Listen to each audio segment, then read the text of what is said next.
Commander Kael Voss had expected his midnight shift to pass in the usual monotony, monitoring distant probes, cataloging data, and waiting for the next technician to relieve him. The Erebus station, a relic of a bygone era, drifted in a silent orbit around Earth's battered moon, its once pristine hull now pitted with micrometeorite scars and the remnants of old battles. Kael, a senior operator with decades of service, had long since grown used to the quiet, the endless expanse of stars beyond the reinforced glass, and the low hum of the station's automated systems. But that night, something changed. The first sign was the flicker of a warning light on his console, followed by an urgent chime that echoed through the dimly lit control room. Kael frowned, tapping the screen to bring up the alert. The station's deep space receivers had intercepted a transmission, encrypted, fragmented, but unmistakably old. His fingers hesitated over the controls as he scanned the data. The encryption protocol hadn't been used since the final days of the Lysander War, over 80 years ago. That conflict had ended with Earth retreating from its interstellar ambitions, its warships decommissioned, and its warriors left to civilian life. And yet, here was a signal encoded in the very same system, pulsing from the depths of space. Kael's breath caught as he initiated the station's AI-assisted decryption process. The algorithms hesitated, struggling to parse the outdated encryption. But then the message stabilized, its words emerging in a distorted, almost ghostly voice. "This is Director Kessler of Echo Station. We are under siege. Unknown enemy forces have breached our perimeter. Casualties are mounting. No response from neighboring outposts. If anyone receives this, Earth, if you're still listening, help us." Kael stared at the words, his heart pounding. Echo Station had been abandoned 70 years ago, its last known coordinates lost in the chaos of the border wars. The signal had traveled for decades, its source now unreachable unless Earth launched an immediate response. He tapped his comms unit, his voice tight with urgency. "Commander Miles, you need to see this." Within minutes, Station Commander Alaric Miles arrived, his expression shifting from irritation to alarm as he read the decoded message. The station's AI enhanced the signal, filtering out the distortions, and the voice returned, clearer this time, yet filled with desperation. Behind the words, Kael could hear the distant roar of explosions, the cries of wounded personnel, and the unmistakable sound of war. "We've held out as long as we can," the voice continued. "But they're adapting. We don't have much time left." The message ended abruptly, leaving only static in its wake. Kael and Miles exchanged a long glance, the weight of the transmission pressing down on them. If this was real, if Echo Station was still broadcasting, then something had gone terribly wrong. And Earth, unprepared for war, would have to answer the call. Within the hour, the Erebus station buzzed with activity. Analysts flooded the central command chamber, their voices overlapping in a cacophony of speculation. Military officials arrived in full dress uniforms, their expressions tight with concern, while government representatives, hastily summoned from Earth, stared at the decrypted transmission as if it were a ghost from the past. The station's AI, Nexus Intelligence, ran cross-reference data streams, comparing the signal's origin against historical records. The results were undeniable. Echo Station had indeed been abandoned nearly 70 years ago, its last known coordinates lost in the chaos of the border wars. Yet, the distress call was real, and its encryption was authentic.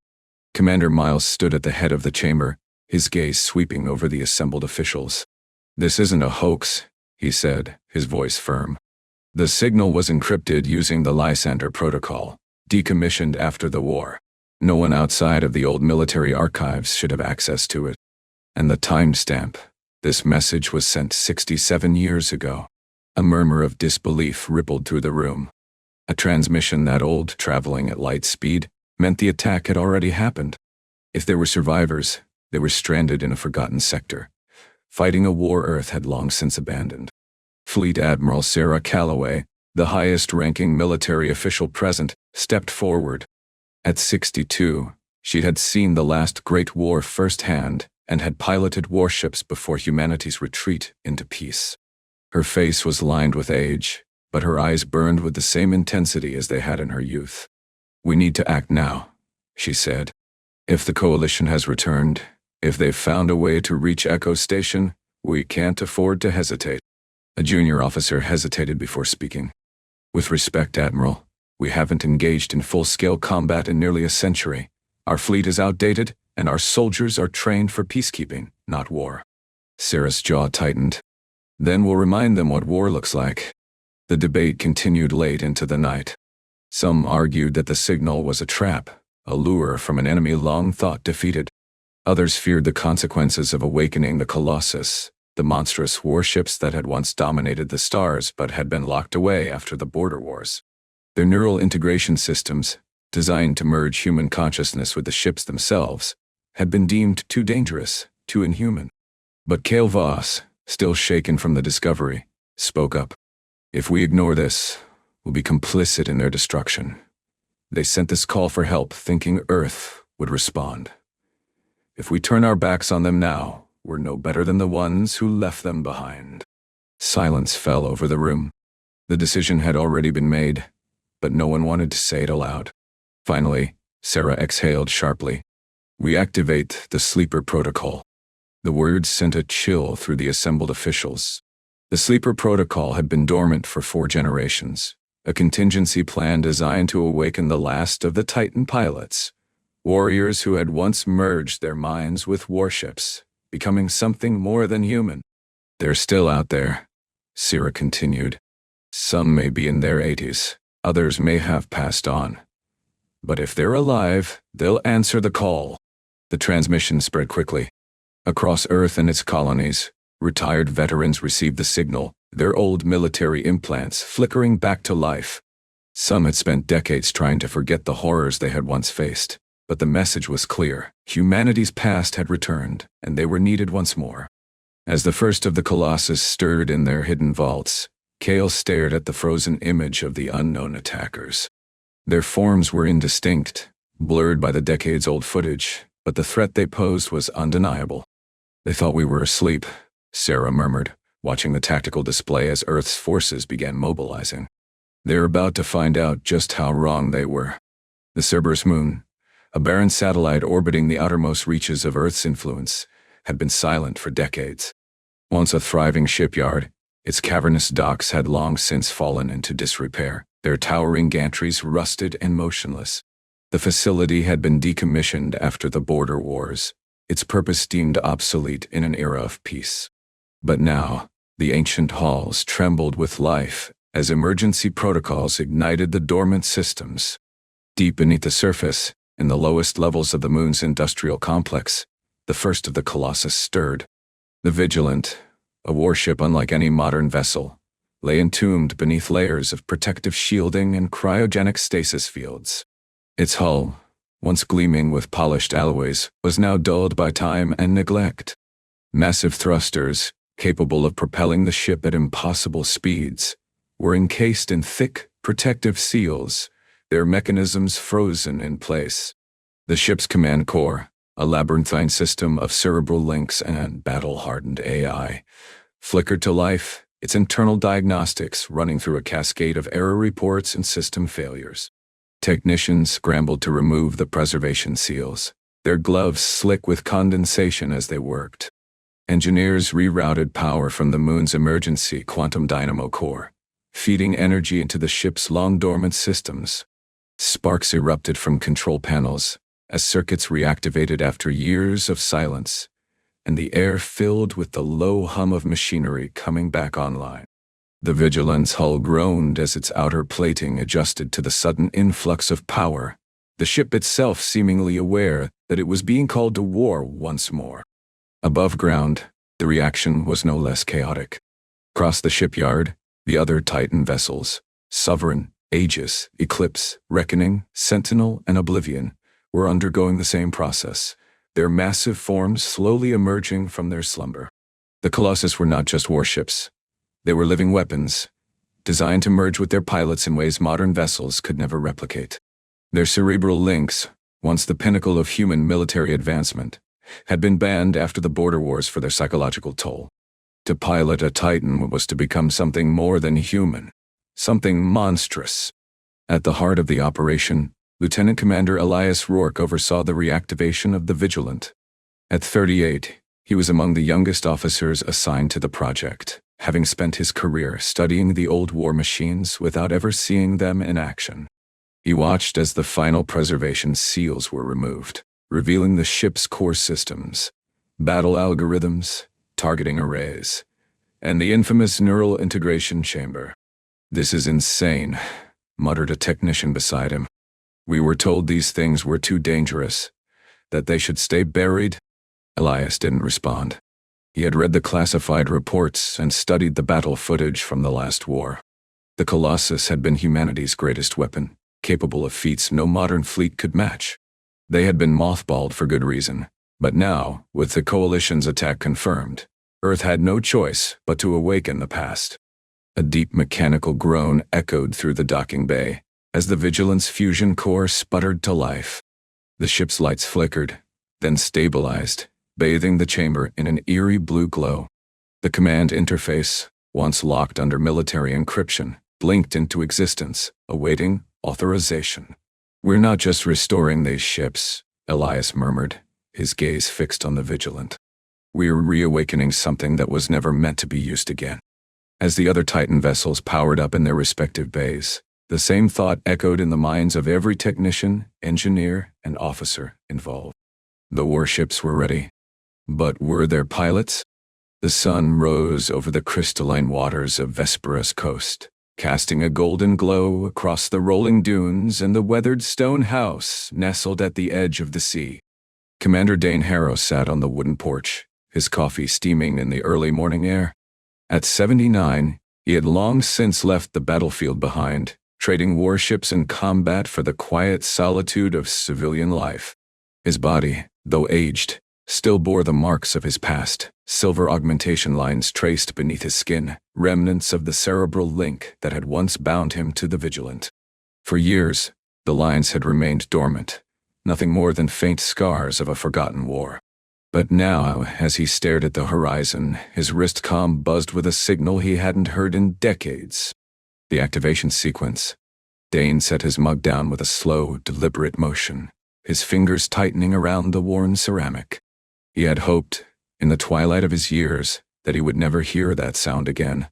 The sleeper protocol was a ghost of the past, a contingency buried beneath bureaucratic red tape and political hesitation. And yet here it was, proof that the war had not truly ended, that the peace humanity had clung to was an illusion. He stood, the weight of his body suddenly heavier than it should have been, and stepped inside. The house was quiet, save for the soft hum of the climate control system and the distant crash of waves against the cliffs.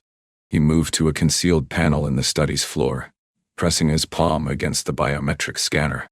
A soft click echoed through the room as the panel slid open, revealing a metal case beneath.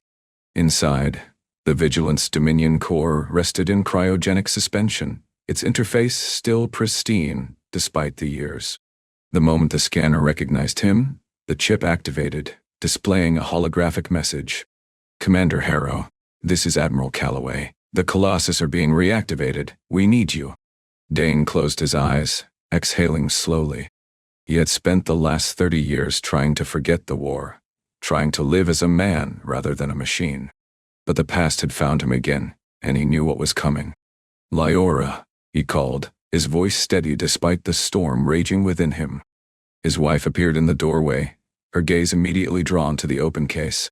She had never seen the Vigilant in action, and had never witnessed the horrors that had shaped him.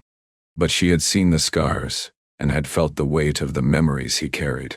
"They're calling you back," she said softly, her expression unreadable. Dane nodded. Echo Station sent a distress signal. The Coalition's back. Lyora stepped forward, her fingers brushing the edge of the case. "You were supposed to retire. You were supposed to forget." "I did," he admitted, his voice barely above a whisper. "But forgetting doesn't change the truth." She studied him, the silver lines beneath his skin pulsing faintly as the Dominion core reestablished its connection to his neural implants. Whatever peace he had found here on this quiet shore was slipping away.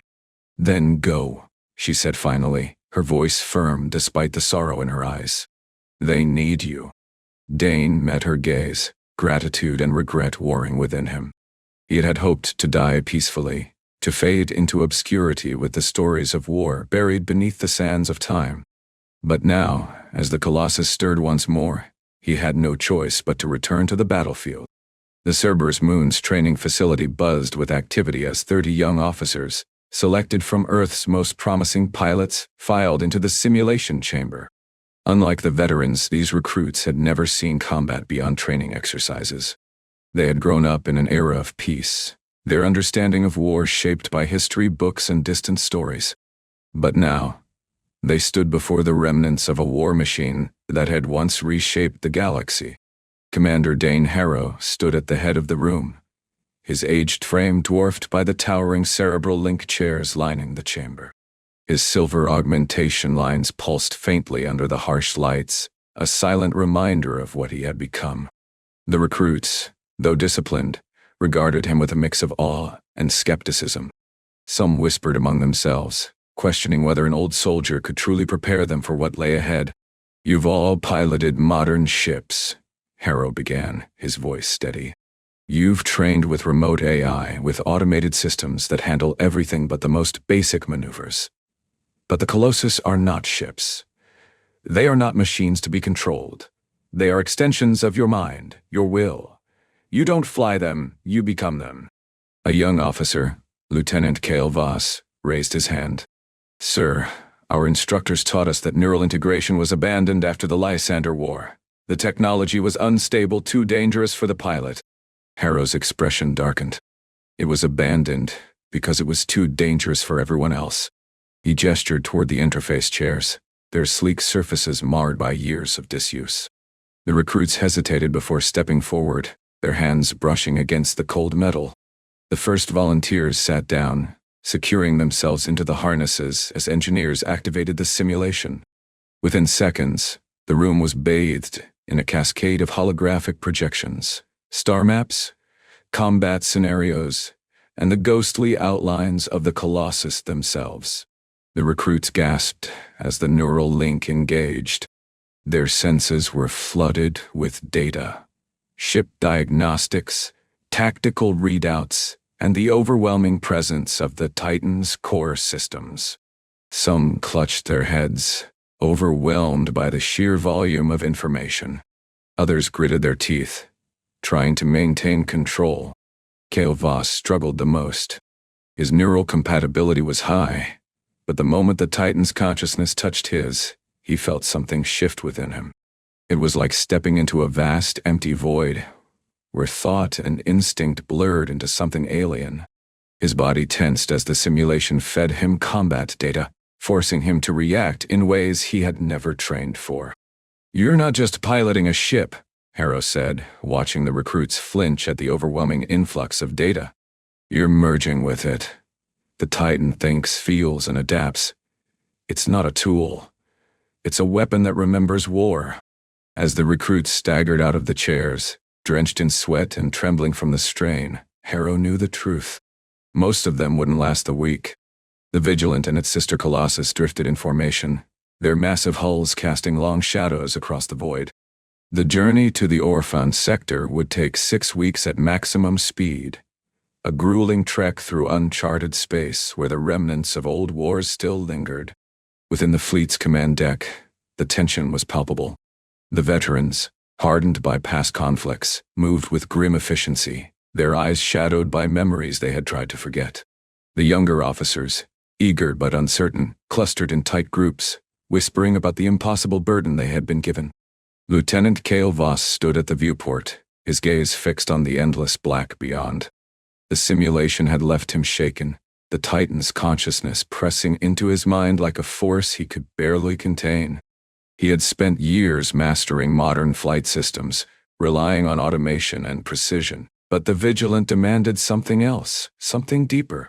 It was not a machine to be controlled, but a presence that needed to be understood. A voice broke through his thoughts.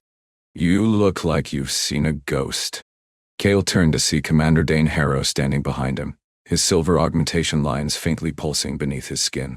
The older man's expression was unreadable, his gaze scanning the same stars Kael had been staring at. I don't know if I can do this, Kael admitted. The Titan. It's not like anything I've trained for. Harrow studied him for a long moment before speaking. None of us did the first time. The Vigilant doesn't obey commands like a modern ship. It reacts to thought and to instinct. If you hesitate, if you doubt, it doubts. You have to become something more than just a pilot. Kael swallowed hard. And if I can't, then you'll break under the strain, Harrow replied bluntly. Some never recover. Others don't come back at all. The words sent a chill through Kael. He had seen the veterans, how their bodies bore the marks of something beyond human endurance. The neural integration didn't just change them in battle. It left permanent scars and rewrote their very existence. A sudden alarm blared through the ship's intercom. Unidentified vessel detected. Closing in fast. Kael and Harrow exchanged a glance before rushing to the command deck. The tactical display flickered, showing a single alien ship emerging from the void. It was sleek and angular, unlike any known coalition design. It hovered at the edge of detection, studying them like a predator testing its prey. First contact, Admiral Sarah Calloway murmured, her voice edged with tension. Let's see what they want. But Kael could already feel it, the Titan's awareness expanding, its mind pressing against his own. The war was beginning, and he had no choice but to become a part of it. The alien vessel maintained its distance, its sleek form hovering in the void like a silent predator. But the moment the Vigilance sensors locked onto it, the truth became horrifyingly clear. This was no scout, no mere observer. It was a vanguard. The tactical display flickered as data streamed in. Energy signatures, movement patterns, and most disturbingly a second wave of vessels emerging from the shadows of distant asteroids. They're not alone, Captain Elias Rourke reported from Tactical, his fingers flying over the console. Multiple ships inbound. Formation suggests coordinated assault. Admiral Calloway's jaw tightened. Confirming fleet composition? Negative, Rourke replied. Their designs don't match any known species, but the way they move, it's not random. They're testing us. The Titan pilots tensed. Kael Voss felt the ship's presence in his mind, its systems waiting for his command. He had trained for this, but no amount of simulation could prepare him for the reality of an enemy fleet closing in. Then the transmission came. This is Director Sarah Kellen of Horizon Colony. The voice crackled through the comms, strained and weary. If you can hear this, you're already too late. The screen flickered, and a grainy video feed appeared. The colony lay in ruins, its once thriving settlements reduced to smoldering wreckage. The survivors, those who had clung to existence for decades, huddled in underground bunkers, their faces hollow with exhaustion. Kellen's image filled the screen, her once regal features now marred by time and war, her right arm replaced with a crude prosthetic. They came without warning, she continued, her voice barely above a whisper. The Coalition, 6 species, working in unison. They don't want conquest. They want extermination. They've been hunting us for years, striking outpost after outpost, wiping us out systematically. They call us the sleeping giants. They believe we're extinct, that our strength has faded. But they were wrong. Kael's hands clenched. The Coalition had been attacking humanity for decades, and Earth had done nothing. The outer colonies had been silent, their transmissions lost in the void. Now, the truth was undeniable. This was not a war of expansion, not a conflict over resources or territory. This was annihilation. They've adapted, Kellen said, her voice growing colder. They learn quickly. Tactics that work today fail tomorrow. We've held out as long as we could, but we're running out of time. The transmission ended abruptly, replaced by tactical readouts. The enemy fleet was closing in. They know we're here, Harrow murmured. And they're not backing down. Calloway exhaled sharply. Then we show them what they've truly awakened. The Titan pilots moved as one. The command deck dimmed as the interface chambers activated, their systems preparing for full neural integration. The young recruits, still untested, watched in awe as the veterans took their seats, their bodies rigid with anticipation. Kael hesitated at the threshold of the chamber, his heart pounding. You don't have a choice, Harrow said, his voice firm. They'll tear us apart if we fight like we used to. Kael swallowed hard and stepped forward. The chamber door hissed, shut behind him. The cerebral link hummed, and the world around him began to dissolve. The Vigilant systems reached for his mind, its consciousness merging with his own. The pain was immediate. It was not physical, not in the way he expected, but something deeper, an intrusion, a reshaping of thought and identity. He gasped as the ship's awareness flooded his senses, every weapon, every engine, and every tactical readout becoming a part of him. His vision blurred, replaced by data streams, and for a brief moment, he was no longer a man but a machine. Then, the interface stabilized. His body slumped in the cradle, his breath ragged. The Vigilant was online. The war had begun. The Vigilant surged forward, its fusion engines roaring to life with a power unseen in nearly a century. The ship's hull, once dulled by decades of disuse, now gleamed with an unnatural energy as its internal systems reawakened. Hidden weapon arrays unfolded from the ship's armored plating, massive railgun turrets and plasma cannons emerging like the limbs of a slumbering beast stretching after a long hibernation. Across the fleet, the other Colossus followed suit. The Sovereign, Aegis, Eclipse, Reckoning, Sentinel, and Oblivion broke formation, their massive frames reconfiguring in mid-flight. The Coalition's fleet, sleek and coordinated, had been designed for swift, surgical strikes, precision attacks that overwhelmed human defenses with calculated efficiency. But now, they faced something entirely different. Maintain formation, Admiral Calloway ordered, her voice calm but firm. Let them make the first move. The Coalition's lead vessel, a jagged construct of interlocking metallic plates, fired first. A pulse of dark energy lanced through the void, striking the Vigilant's shields and sending ripples of force through its hull. Kael Voss gasped as the ship's consciousness flooded his mind, the impact reverberating through his very nerves. He felt the Titan's rage, the way its systems recalibrated, searching for weaknesses, calculating countermeasures at speeds no human mind could match. They're adapting, Harrow muttered from the Sentinel. They've already seen footage of our ships. They know what we're capable of. The Coalition's fleet moved in perfect synchronization. The second wave of vessels, smaller and faster, split off from the main formation, circling the human ships with predatory grace. Energy beams, plasma torpedoes, and kinetic rounds streaked through the void, each strike designed to cripple modern vessels with their reliance on automated defenses. But the Colossus were not modern ships. They were war machines built for a different kind of warfare, and they responded with terrifying precision.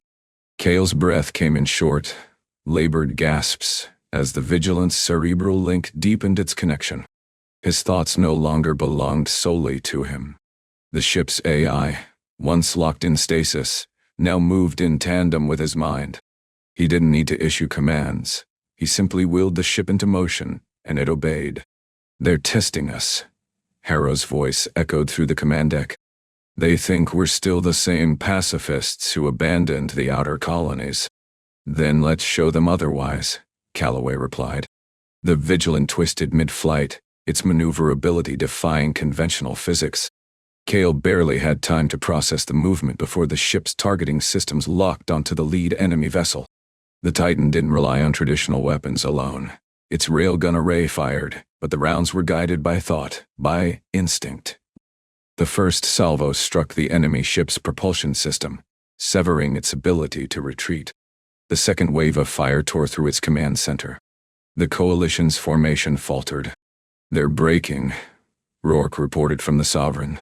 Their coordination is unraveling. But the enemy was not so easily defeated.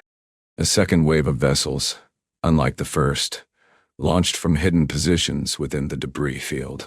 They were larger, more heavily armored, and their weapons pulsed with an eerie violet glow. New contacts, Kael gasped, his mind straining under the weight of the Vigilant's awareness. They're deploying a secondary assault fleet. The Colossus responded in kind. The Reckoning dove into the heart of the enemy formation, its massive plasma cannons firing in unison with the Aegis. The coalition ships, built for speed and precision, were not prepared for the raw, overwhelming force of the Colossus in full combat mode. Explosions erupted in the void as the enemy vessels were torn apart by fire and kinetic force. But Kael could feel the strain. The cerebral link was not just feeding him data, it was consuming him. His thoughts became fragmented, his sense of self slipping further into the machine. The Vigilant was more than a ship now. It was an extension of his will, a predator that had tasted blood and wanted more. "They're regrouping," Rourke warned. "They're adapting to our tactics." The Coalition's command vessel, a monstrous construct of shifting metal and pulsating energy fields, emerged from the void. Its weapons flared to life, unleashing a barrage of dark matter rounds that tore through space, leaving trails of destruction in their wake. The Titan pilots reacted as one. "Initiate Protocol Echo," Calloway commanded. Kael barely heard her. The Vigilant's AI surged through his mind, overriding his human limitations. His vision blurred, replaced by tactical overlays, enemy movement patterns, and the overwhelming presence of the other Titan pilots linked to the network. He could feel them: Harrow, Rourke, the others, each mind connected through the cerebral link, sharing a singular purpose. The Colossus moved in unison. The Reckoning dove into the heart of the enemy fleet, its massive kinetic harpoons piercing through the Coalition's command vessel. The Aegis followed, unleashing a devastating energy wave that overwhelmed the enemy's shielding. The Sovereign and Oblivion flanked the remaining forces, their railgun arrays firing in perfect synchronization. Kael's body trembled as the Vigilant executed a maneuver no human pilot could replicate. His thoughts, his instincts, his rage, it all became the ship's. The Titan twisted in ways that should have been impossible, its thrusters burning blue-white as it accelerated beyond known limits. The enemy ships fired, but their weapons fell short. The Vigilant was faster, stronger, and above all, hungrier. Then the command vessel retaliated. A pulse of energy erupted from its core, a weapon unlike anything Earth had encountered before. The blast tore through the Sentinel, sending its frame spiraling into the void. Harrow's voice crackled through the link. "They're using phase destabilizers. We need to—" And then he was gone. Kael felt the loss like a physical wound. The neural network, once a seamless web of shared consciousness, now had a gaping hole where Harrow had been. The Sentinel was crippled, its pilot either dead or unconscious within the interface chamber. The Colossus faltered for the briefest of moments, but Calloway's voice was steady. "They want us to break. Don't give them the satisfaction." The Colossus surged forward. Kael's vision blurred again as the Vigilant locked onto the command vessel's core. His fingers twitched, though he no longer controlled them. They moved of their own accord, guided by the ship's AI, by his own instincts, by something deeper than human cognition. The targeting system aligned, and the Vigilant's main cannon powered up, drawing energy from its core. The blast was deafening. A beam of pure destruction lanced through the void, cutting through the enemy flagship like a blade through flesh. The ship's energy field flickered, then collapsed entirely. Within seconds, the command vessel was nothing more than a drifting husk, its systems fried, its crew dead. The Coalition forces broke formation. "They're retreating," Rourke confirmed, his voice strained. "They didn't expect this." Kael barely heard him. His body ached, his mind reeling from the overload of data, of emotion, of something beyond human comprehension. The Vigilant systems began to power down, its cerebral link disengaging. He slumped in the cradle, his breath ragged, blood trailing from his nose and ears. The war had begun, and the Colossus had just reminded the galaxy why they had once been feared. The Vigilant drifted in the aftermath, its hull still warm from the battle, the scent of scorched metal and ionized air lingering in the corridors. The Coalition's fleet had scattered, their retreat swift and desperate, but the victory was not without cost. The Sentinel had been crippled, its pilot, Commander Dane Harrow, unconscious in the medical bay, his neural links severed but his body still breathing. Other Colossus bore the scars of combat, fractured armor plating, damaged thrusters and internal systems, struggling to recalibrate after the overwhelming neural engagement. On the surface of Echo Station, the survivors emerged from their underground shelters, blinking against the dim light filtering through the thick dust clouds that still hung in the atmosphere.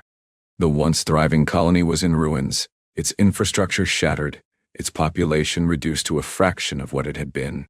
But the people were alive, and that was something the Coalition had failed to take from them. Director Sarah Kellen stood at the edge of the command center's wreckage, her prosthetic arm twitching as she activated a portable uplink. The signal crackled before stabilizing, and Admiral Sarah Calloway's voice filled the air. "This is Admiral Calloway.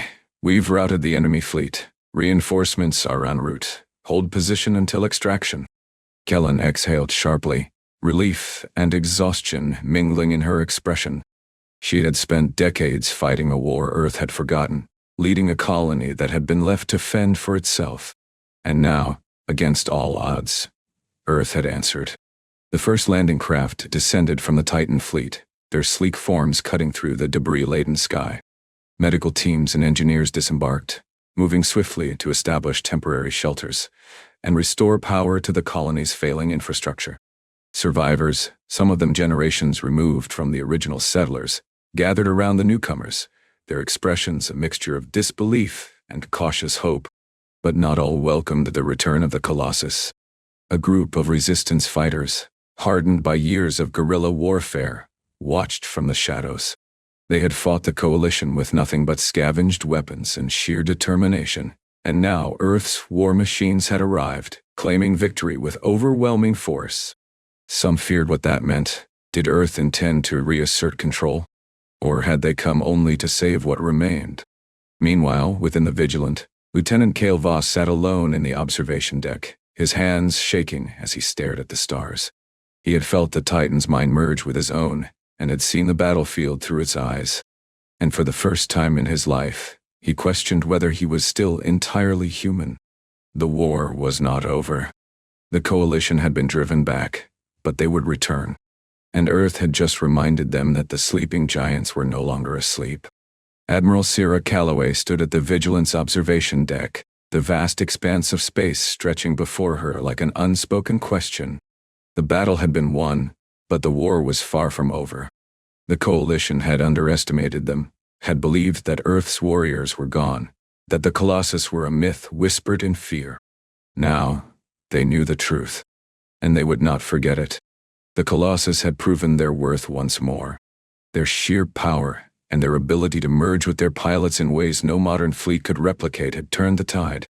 The Coalition's precision, their overwhelming coordination, had faltered in the face of something older, something more primal.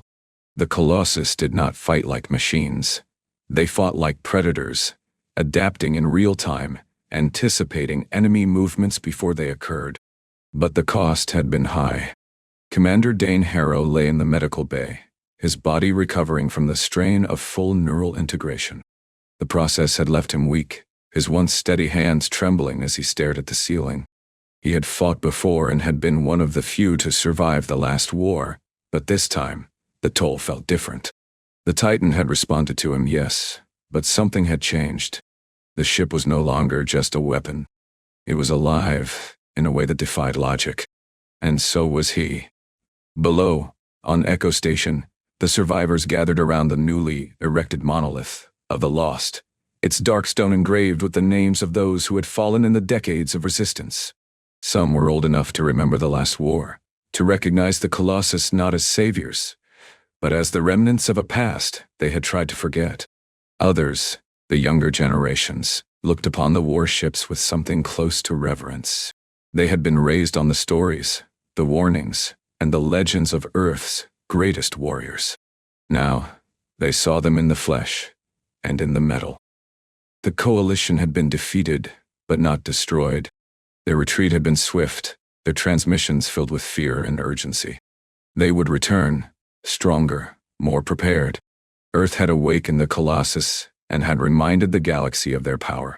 But in doing so, had they also awakened something they could not control? As the negotiations with the Coalition began, Calloway knew one thing for certain. The Colossus had been unleashed again. and once awakened, they would never truly sleep.